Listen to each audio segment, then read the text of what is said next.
కరవీర కొల్హాపూర్ గ్రామంలో శ్రీధర గోవింద కాళి అనే చిత్త పావన బ్రాహ్మణుడు ఒకడు ఉండేవాడు.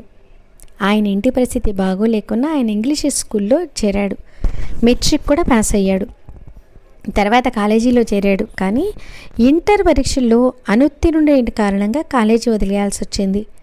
పని పాట ఏమీ లేనందున వార్తాపత్రికలు చూస్తూ ఉండేవాడు.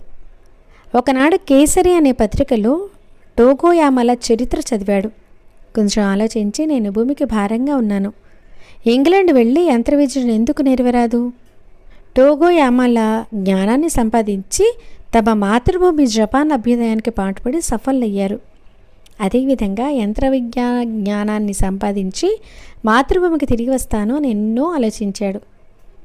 ఆలోచన బాగానే ఉంది, కానీ రావడానికి పోవడానికి ఖర్చులు ఎవరిస్తారు? అతని ఇంటి ఆర్థిక స్థితి బాగులేదు. ఇచ్చే దాతలు కూడా కరువే.